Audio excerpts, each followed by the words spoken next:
Hey, Hans from Request for Music here. I want to make a video on the scope, which I forgotten to do so far. So I'm using my scope in here together with a VCO and a delay reverb. The last two things are not that important, but VCO of course is. So that means that if I put a signal into my scope, first of all, the scope itself, it has 6 channels. Each channel has a time base that you can set a gain, an offset, and you can freeze the channel. And of course, it has an input. And on the top, there are some extra things that you can use. You can switch the trails on, which actually looks a bit like old phosphorus real scopes, where it had sort of a latency on the screen, and you can sort of mimic that with trails. So not really that important, but I like the effect of those old scopes. Excuse me. Next to that, there's the overlays. So that means that if you don't switch that on, each of the channels, each of the signals that you put in will have their own channel. So first of all, let's just put a signal in, and then I'll get back to all of the other stuff. So I'll put a channel in, and then of course I get a line because it's trying to read something, but there is no signal. So let's give it a sine wave and let's turn this back. Sometimes when the time base is too high, it has a bit of a problem getting the syncing right, but I'll turn it down a bit to try and get one sine wave in there. So you see that works, and obviously that means that if I dial on the fine tuning, it goes on, and you'll actually see that the audio signal is going into the input of the scope, but it's not going into delay. But there's also an audio output on this scope, and you can use that for special effects really, but you can actually sort of link it through. So again, I've got this sine wave now put in there, and then I have a couple of audio functions here. This is a switch which can be used to choose one of the functions that are in there. It's set at sum at the moment, and there's an audio gain knob, so you will see that if I dial that on, that actually my signal would become a bit louder. There's not too much to listen to at the moment, but yeah, it's pretty soft. It's just a sine wave, so you hear it as a low rumble at the moment. But you've seen probably that it does indeed heighten that, and I can also dial the gain up here if I want it, and that gain also decides the output volume, as you can also tell. So you see it comes up with my sine wave or my triangle. Let's dial the gain a bit back.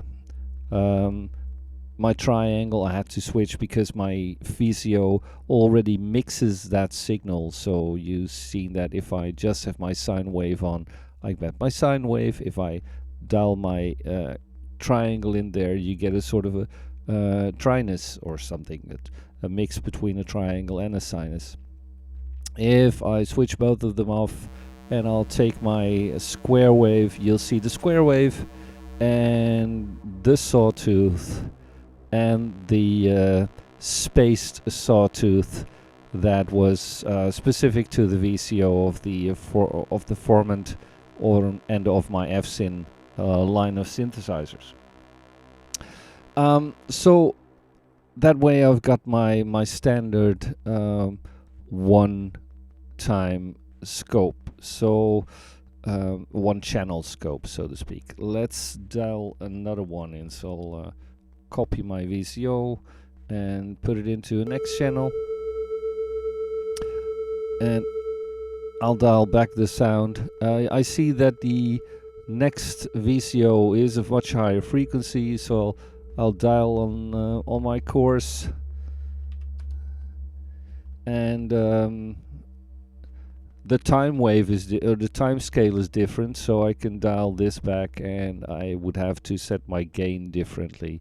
So now I see I have my 2 channels, And as said, I've got my trails that I can set on, and not too important right now, but as soon as the waves start moving, so if I set my pitch on and I set my trails a bit back, you see that it sort of holds the frequency of the older or the earlier wave.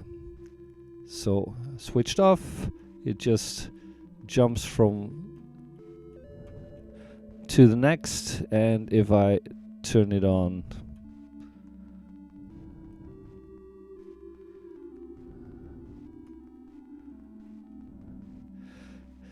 and so I can set my time wave for that, which you can also see it. I can set that gain, and then you can tell that it is indeed sort of ghosting that or trailing it. I can also offset in the X or Y, in the Y direction if I wanted to. And there is a freeze, so if I freeze the signal, it just takes the most steady signal out of that. And now I can do something to frequency, but you won't even hear it because I got the output connected to this wave instead of the original one. So let's also dial this in.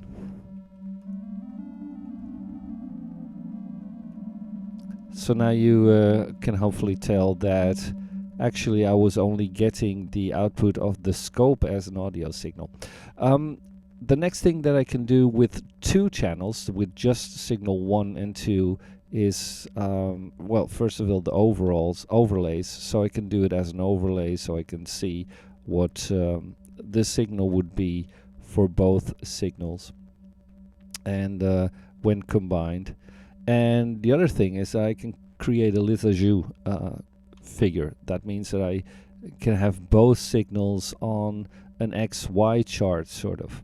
So I'll switch the freeze off, and you'll see them moving slightly. I'll go to sine wave for both and try to get the frequency as close as I can get them.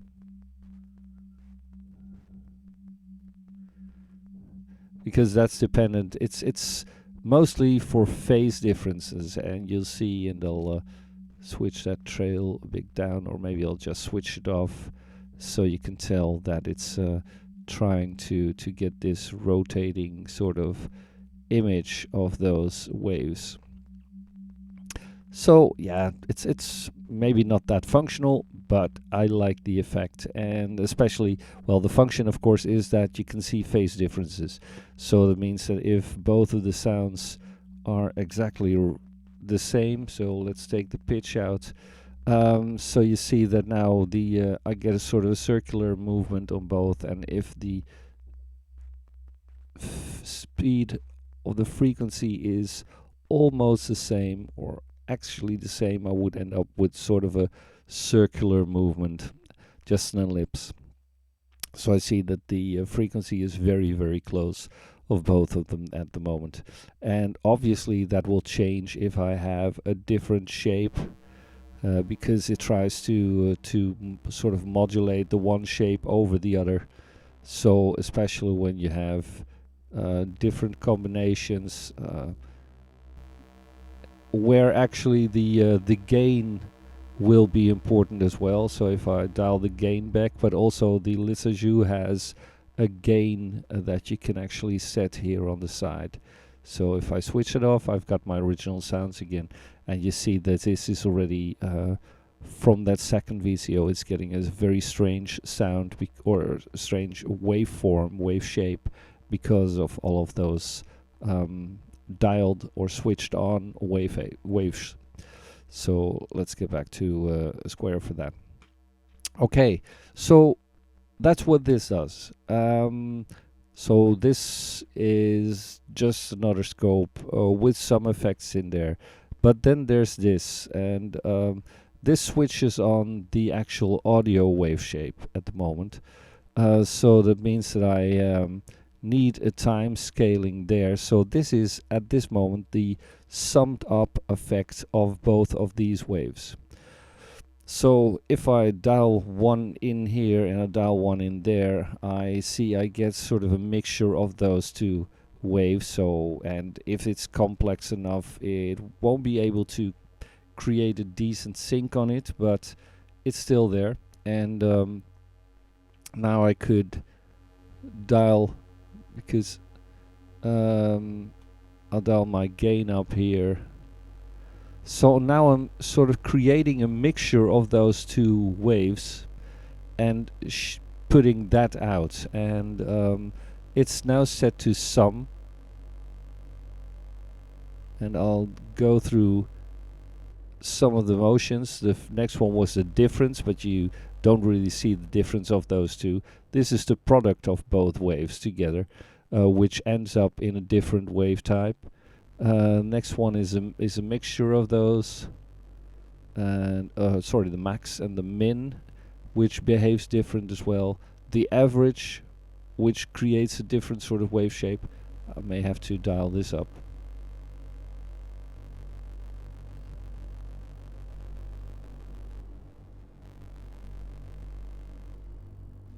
An RMS, which is a sort of a mean, the average.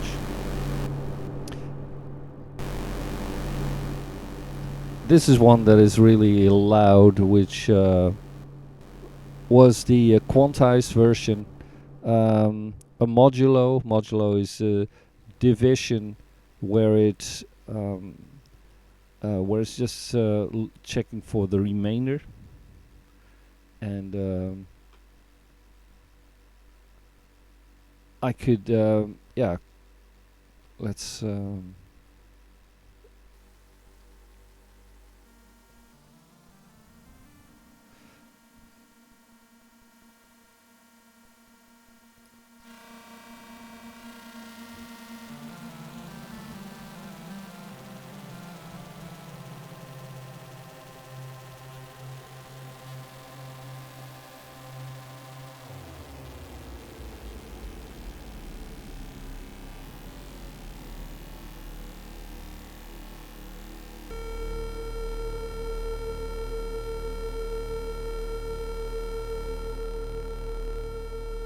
a clamping signal, which cuts it off at a specific range. The absolute sum, the inverse sum, a scaled mixture, a bitwise and a bitwise or sign select, a crossfade version of both of the values, flipping the polarity of both, and sort of a half rectify, which means it's putting all of the waves on top of the zero, and a compare. So I'll just dial back to the sum. So you can hear that, and I'll switch this off. These are the waves that were combined to get that larger wave. And I'll dial this back a bit. So the scope in itself is maybe not that different, but it has some of options there. So let's take the trailing on, for instance. So you'll see that also, even that those flipping parts, etc., if it doesn't really sync properly, it'll show that. And actually you'll see that it tries to calculate the frequency of the signal as well. So I hope it's useful anyway, and of course, as said, you can put more channels in. So let's turn a third one in there.